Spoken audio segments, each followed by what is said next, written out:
Howdy folks, Doc here with Last Best Tool, and have I got an exciting new light from Olight. This is the Marauder Mini 2, and yes, it's a substantial upgrade, and it's also one of those lights I really would believe belongs in the category of if I could only have one light. Seriously, that good. So let's take a spin around the neighborhood. You can see on the front end a large, great big multi-lens here. In fact, you can see there are different LEDs. There are two red ones. We've got our spot, we've got our flood. You've got this crenulated bezel up here. That's important if you set it down. We've got the standard spinning wheel here, some dedicated switches, which is great, a lanyard hole there. It's got the puck or the proprietary Olight charging down here, but it also flip up the garage door and you've got USB-C direct into what? That's what you're asking. A removable, check this monster out. This is a 7,500 milliamp 32650. It's a giant one. It's like a D-sized battery. I guess we're back there. That's so cool. When I first saw it in there, I thought, well, that's weird. Maybe it's just flopping around in there. Well, no, they had to make space for the interface and circuit and everything else there, so you can see it's kind of offset. Beautiful design, exquisite manufacturing. But let's take a look at a couple of the features because this is where it gets incredible, and then I'll go over numbers while I'm showing you beam shots. So first of all, we have got the on-off push button here, and then you've got the ability to control brightness as you spin this. You can do one click, double click, triple click, depending on where you want to go. So right here, okay, let me show you this. I'm going to turn it off. And we're going to use the back of this padded case that it came with to show you. So I've got three different things going on here. I've got a setting here. I'll show you what that is. This one's straight out the front, and this one is red. And then here is my switch up and down for either a floodlight or a spotlight, or right in the middle, both. So I'm going to turn it on here. I'm going to put it in this setting. This is obviously a spotlight. Here's both. Here is just the floodlight. That's amazing. And you'll see the performance of this in just a second. I can flick it over here and it's red. And red is also controllable, which I'll show you that because it's pretty cool to have a red light that bright. I know it's kind of a contradiction, but not if you're working with at the distance. And then what's this over here? Well, it's this light right here. And you can actually, let me turn this, I guess I'll turn it towards you, control the brightness of that by spinning the wheel as well. So it is a map light or a table light or an area light. See that?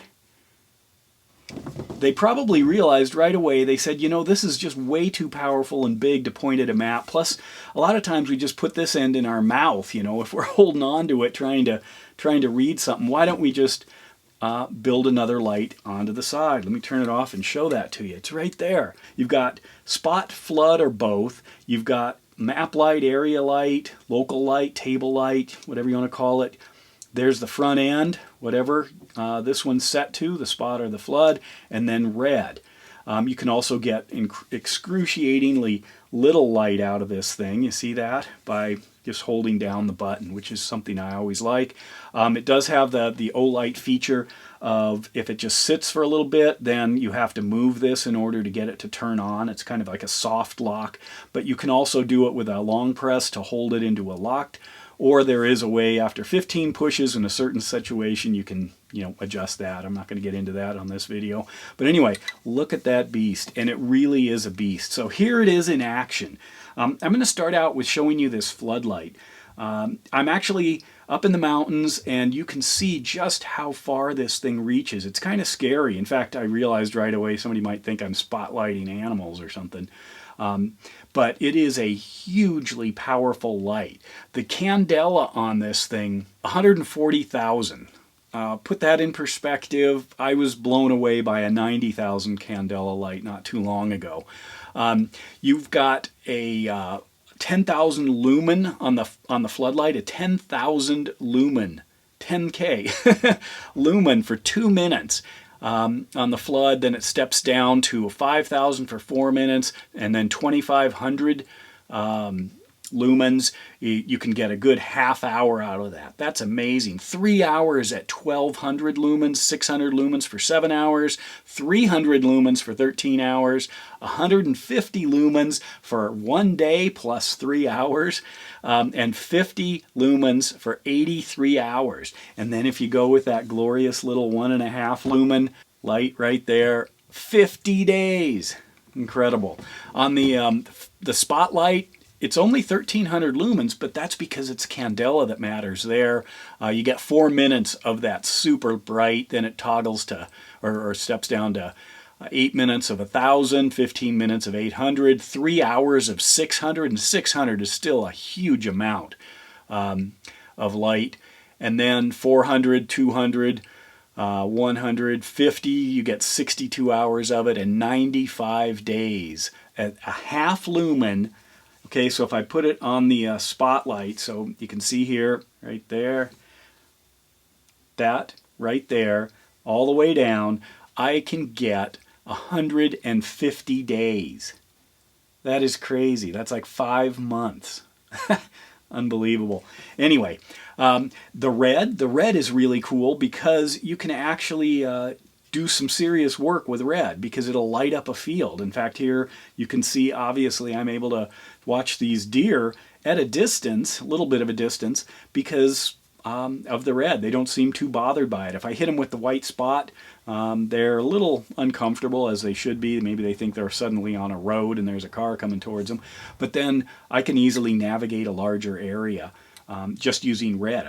You can do some serious work with just the red. The flood, boom, it turns a field from night to day. In fact, it's daylight in your pocket. That's just incredible how bright that is and what the scope is. You know, and that has a lot to do with all of the LEDs, the brightness of the LED, the power of the battery. Pretty incredible.